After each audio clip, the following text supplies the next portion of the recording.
Hello all, welcome to the session.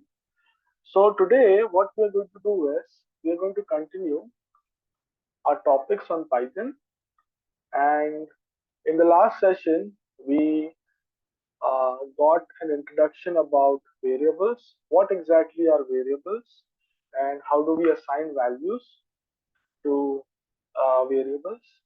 We've also seen what are the different types of data that we have in Python, such as integer, float, as well as string. Uh, and also we have seen the various type of operators that we have in Python. In today's session, we are going to see a topic called indexing and slicing. And once we cover that, we are going to see data structures. Okay, so there are two topics that we have for today's session. Let me just add it to another cell and we'll start from here. All right. So indexing and slicing, what exactly do we mean by indexing? All right. So in Python, what happens? We have various uh, data structures, right? So we are going to cover data structures, but then there is also string, which is nothing but a collection of characters, right? Which we have seen in the last session. So suppose I want to create a string, let's say a variable called greeting, in which I'm going to write good morning, right? So here, what we can see is when we talk about greeting, this variable that we are creating in which we have this good morning text as a string, right? And we have seen that in order to verify if this is a string or not, I can use the type function and I can wrap it around, I can wrap print around it so I can display the type of this particular variable. So once I run this, we can see that it tells me that it is a string. And we all know that string is nothing but a collection of characters. So when we say it is a collection of characters, so each character has an index position, which means that this particular G has an index position of 0. When we start from left to right, we have positive indexing. So this G has an index position of 0. Then we have two O's and they have index position of 1 and 2 respectively. Like that, we have D, which has an index position of 3. So when we start from left to right, we are able to see that we start from 0 and we move along, right? Depending upon the total number of characters in that string. And that is called positive indexing. So how does indexing help us? So in order to extract a particular character, we can utilize indexing. So suppose I have greeting, right? This is my variable and I want to extract the first letter, which is G. So I can start with square brackets and I can specify 0 inside the square bracket to specify the index that I want to extract. And when I run this, we'll see that we get the output as G. So this is how I'm extracting the first letter. Suppose I don't want to extract the first letter. Maybe I want to extract this M. Now can you guys think what would be the index position of M? So if we have G, which is 0, and we move along, D has an index of 3, but however, we also have this white space, which is also taking an index position, right? Remember, all type of characters, special characters, numbers, and letters can be part of a string. So everything has a particular index position. So this white space also has an index of 4, and that way M, capital M, has an index position of 5. So if we take this here and write 5, you can see we extract N.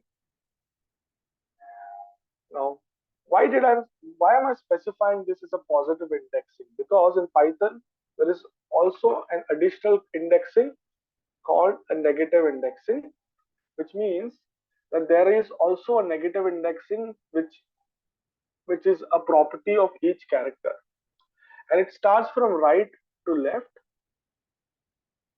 Okay, and it starts from -1. So what does it mean? That this exclamation, which is at the very end of the string, will have the index -1. Similarly, the small g, lowercase g, will have -2. Then we have n, which will be -3, I, which will be -4, and like that we will go till the very start of the string. So now let's try this negative indexing.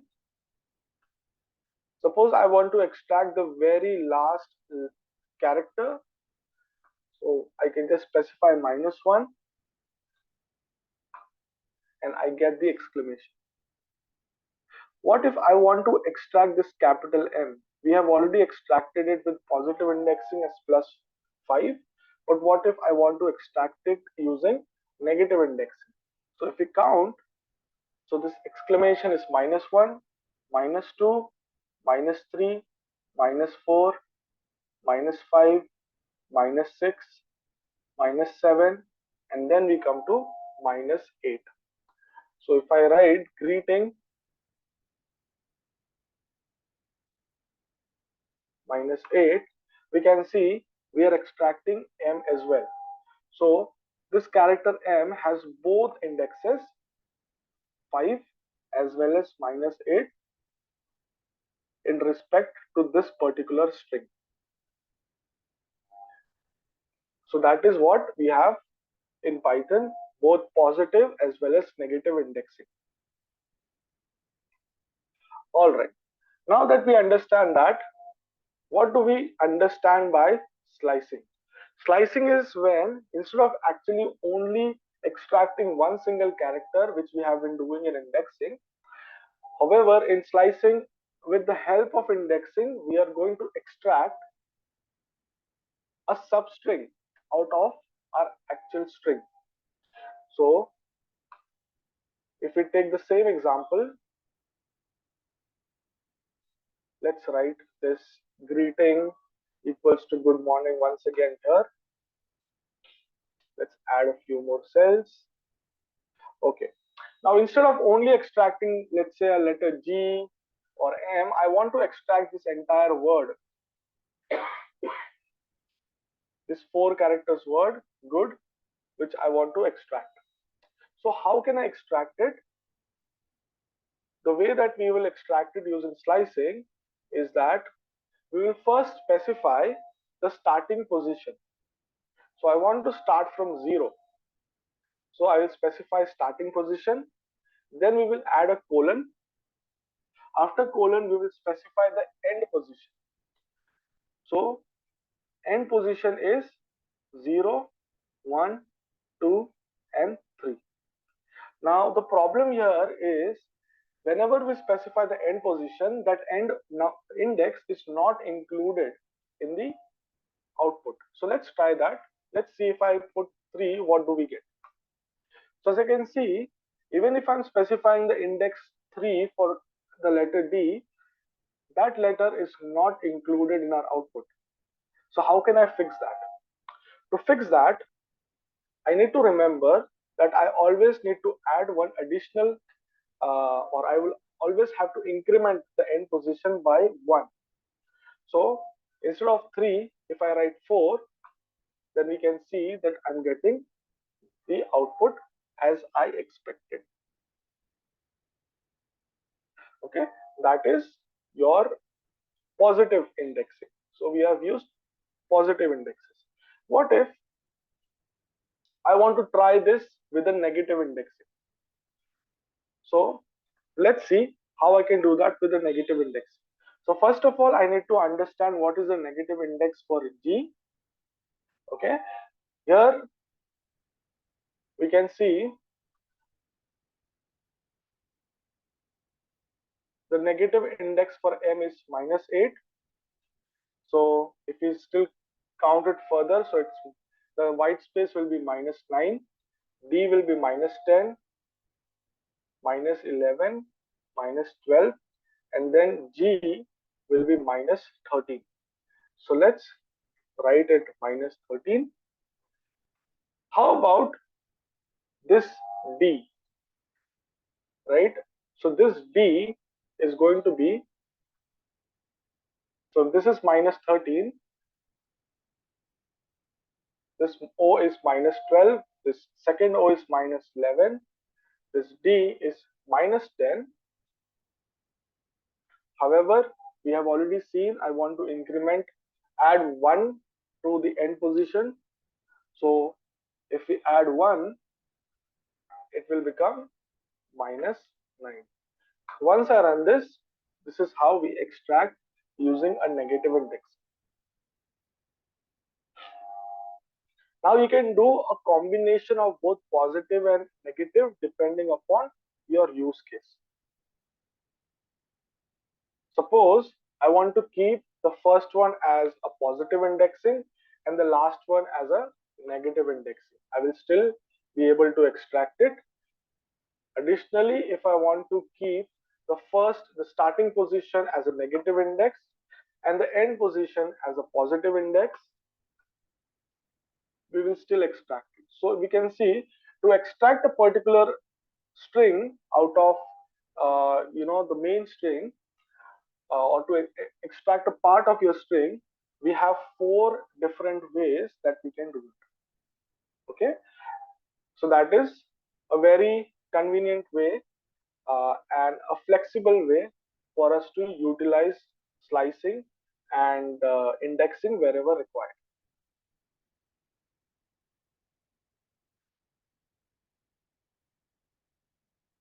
All right, now let's take few more examples and we'll try to also uh, see how we can do the slicing on those examples. So I'm just thinking of few examples. Let's say address equals to um, Delhi. Okay, let's only keep this and let's create this variable.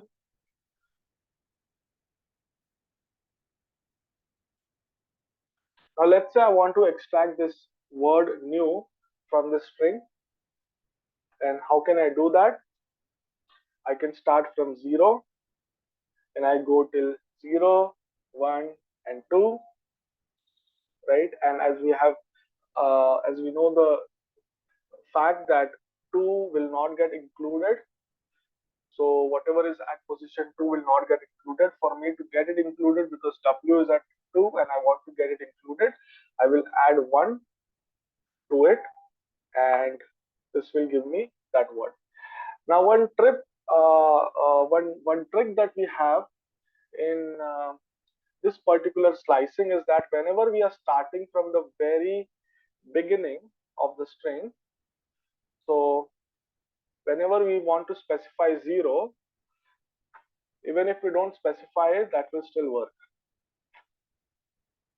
Okay, now let's see an example for this particular word, Delhi. This is what I want to extract. Now again, let's think of uh, our indexes. How do I slice to get this part of our string, the second word out of our string? So write it in your comments, guys, in your chat, whatever you think, what should be the indexing position.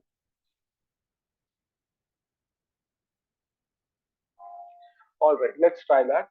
So W, as we know, has the index here the white space has an index 3 and the capital D has an index 4. So we are going to start from 4 and we want to go till the very end. So I can specify that I want to go till uh,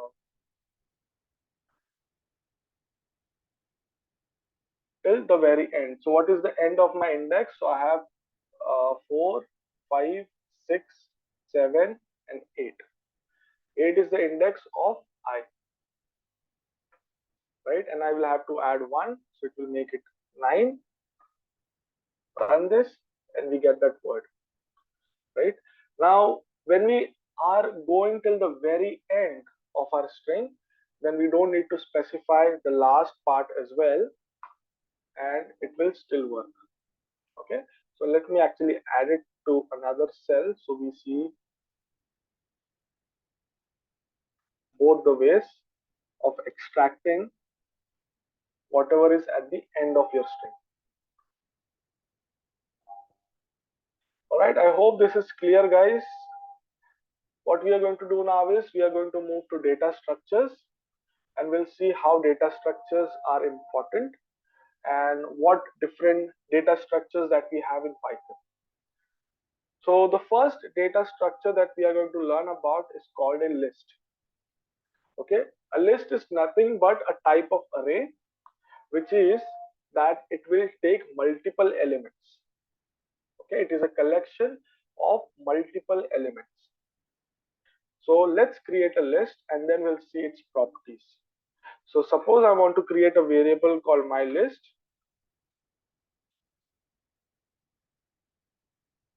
Suppose I want to create a variable called my list.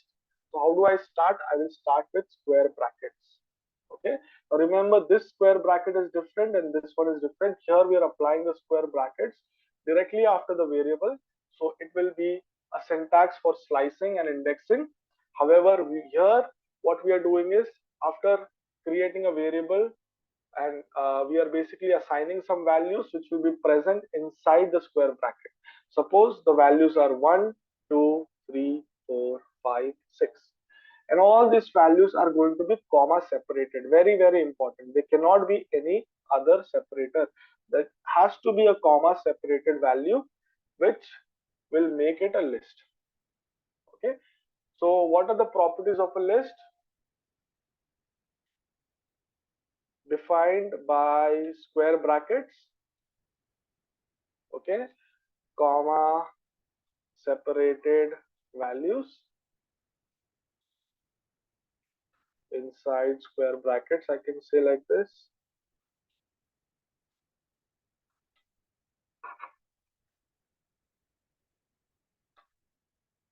Comma separated values inside square brackets. Okay.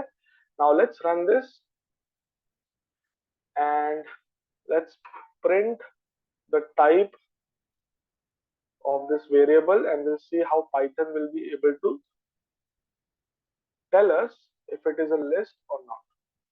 We can see that Python identifies it as a list. Okay, so we are definitely getting the type correct, which is a list. Now what other properties that we have of a list?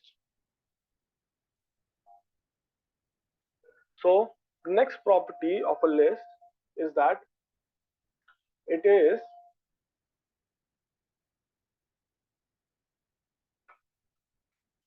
it is let's say it holds duplicate values. Okay, what do we understand by this? It means that if I create a list which has duplicate values, those duplicate values will remain in the list without any problem. Okay, suppose I have a list like this,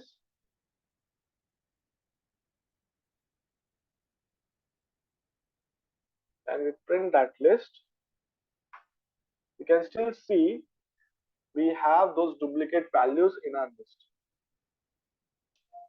Okay, so that is one important property of a list, that it can hold duplicate values.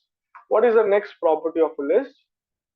The next property is it is ordered. What do we understand by that? It means that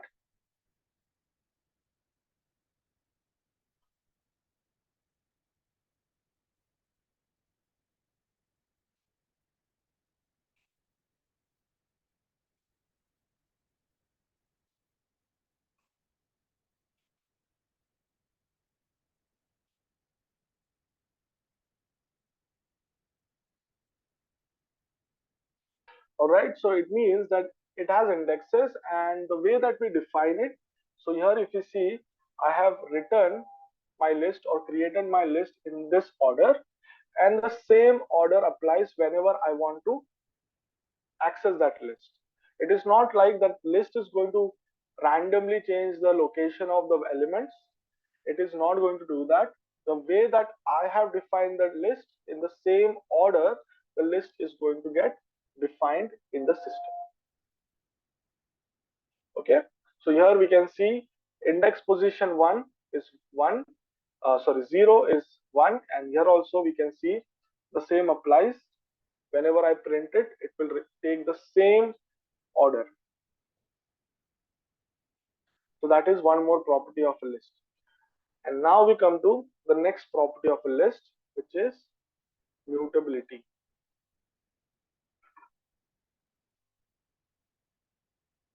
What do we understand by mutability? It means that we can make changes to the list.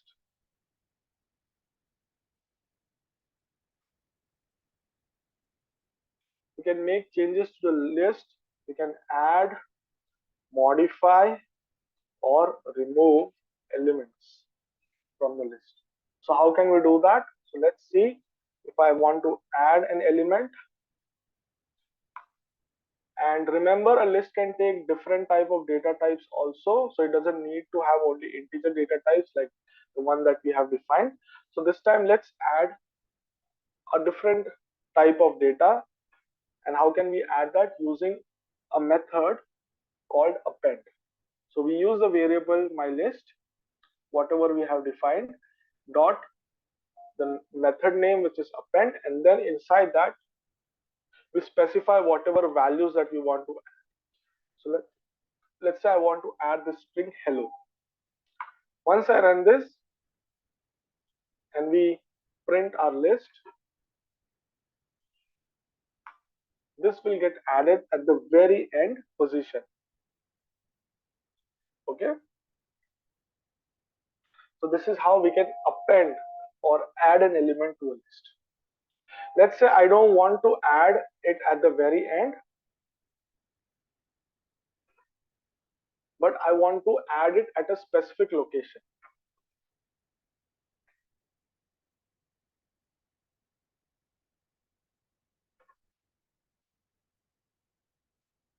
Or at a specific index. So how can I do that? So I can use my list, which is the name of my variable, dot insert,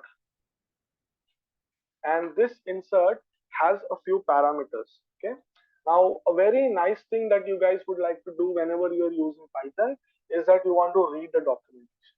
So how can I read? So in Jupyter Notebook, if you go to a method, so insert is a method. If you see, we are creating two parentheses after the insert word, so that tells you that it is a method.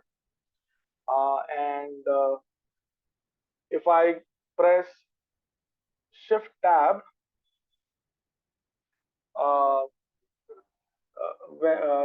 near that those parentheses, we can see it gives us an idea about how this works. So insert, and then it tells you what exactly it expects. It expects, first thing is the index, and the second thing is the object, which is nothing but the element that we want to insert at that particular index. So let's do that. Suppose I want to insert at index 3, I want to insert good morning. Okay, this is the data that I want to insert, and let's run this, and let's print our list once again,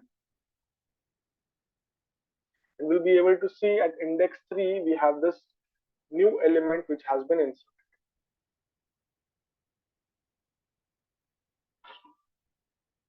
All right. Now we have seen, okay, this is how we can make or add new elements to a list. What about if we want to modify an existing element? Can we override? So modify an existing element or override a new value. Okay, so how can I do that? Suppose in this list, from good morning I want to make it good night. Okay, so we all know that if I want to access good morning, it will be index position 3 like this, and I can access good morning. And here if I give it a new value, so if I make it good night, and if we print our list once again, we'll be able to see that that particular value has now been overridden to the new value that I have given, which is good night. Okay, and then lastly we have remove an element. Now there are again two methods how we can remove an element from a list. The first one is by value, which means by the element itself we can remove it. So by specifying the element itself we can remove that element. So suppose from my list I want to remove hello. Okay, let's say I want to remove. Okay, so this is the method that we use, dot remove method, in which we pass the value that we want to remove. Once we run this and we print our list again, we'll be able to see that hello has been removed. The second option that we have to remove an element is by index. So how can we do that? So it's going to be my list dot pop,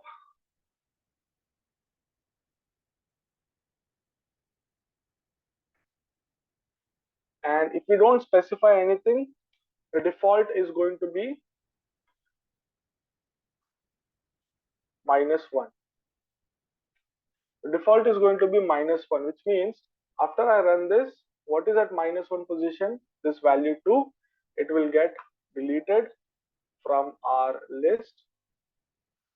And if we run the list once again, we can see 2 has been removed. But suppose I want to specify the index position, then I can do it inside the pop method. Suppose I want to delete whatever is at index position 2. Once I run this, whatever is at index position 2 will get deleted from the list, and we'll be able to see that that is gone now. Okay, so it was 3 and it has been deleted. So good night has moved to index position 3 now.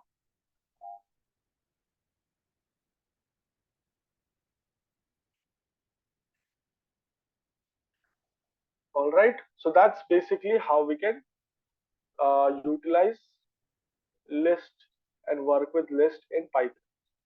The next one is a tuple. The next data structure that we are going to learn about is a tuple. Now, what exactly is a tuple? So let's see its definition first. It is defined by comma separated values inside round brackets. Okay, so whenever you have multiple comma separated values, it will obviously take a tuple, and if you specify round brackets, then we can obviously say it is a tuple. So how can I create this tuple? So my underscore tuple, and I specify some values. So let's say 1, 2, 3, 10.5, 5, 12.6, and let's add one string. Okay, so this is one way of creating a tuple. Whenever you use multiple values comma separated and you assign to one particular variable, that will automatically take a shape of a tuple.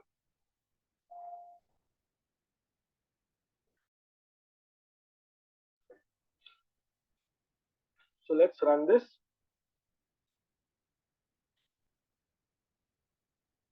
So print type,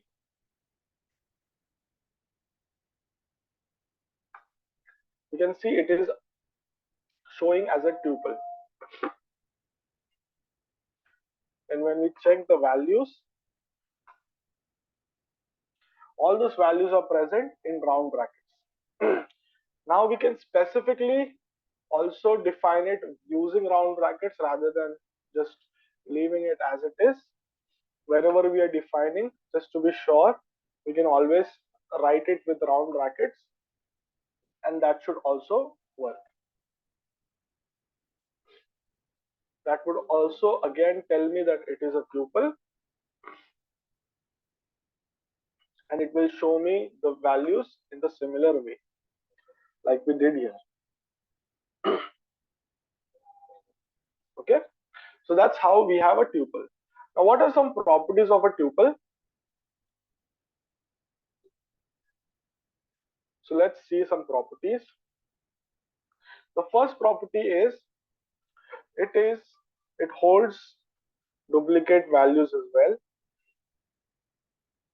Just like a list, it will also hold duplicate values. So let's create a tuple once again here, and let's add some duplicate values, and we'll be able to see that it is still a tuple, it takes it. And here also we can see that when I run this cell, we'll be able to see duplicate values are part of this tuple. It's not like it's going to automatically delete duplicate values. The next one is it is an ordered it is an ordered data structure, which means that it will have indexes. All the elements will have indexes, and they will be defined in the same way. You will be able to see the output in the same way as you defined it. So as we can see here, I have taken the elements 1, 2, 3, 10.55, and in the same order we are able to see it displayed. That is called an ordered data structure, which means that it has indexes and it will be displayed in the same way that we have defined. The next property is it is non-mutable. Okay, which means you cannot make changes to it. You cannot make changes to a tuple. You cannot add elements, you cannot remove elements, you cannot modify the existing elements. So that is basically, once a tuple is defined, you cannot do a lot of things. But then there are two methods. So how do I get to it? I can press a dot and hit a tab, and we can see there are two methods which are showing up for me for a tuple. The first one is a count, the second one is an index. So let's see what exactly this count will do. And if you want to see the documentation, I can hit Shift Tab, and it tells me the documentation here. It requires a value. Okay, let's give a value. Let's say I give 100. When I write 100, it tells me 0. So it's telling me there is no record of 0 in this tuple. Okay, fair enough. We don't have a 0 here, no problem. Let's try something else. How about a 2? And when I check 2, it tells me that 2 is only available one time. How about 3? 3 is available two times. So that's basically how we can see this count method will work with a tuple. How about the second method, which is index? Here we can see index, we have a value that it requires, and if I give a value, let's say 2, it's going to do is it's going to give me the index of that value. So 2 is at index 1. What about 100? 100 is not part of this tuple, hence we get an error which says X not in tuple. No problem. Let's try 10.55, and we can see it tells me that it has index position 3. Right? So that's how we can work with tuples. Tuples are great in storing uh, data which is going to be, unchanged, and which shouldn't be changed basically. So such type of data can be stored inside a tuple rather than a list.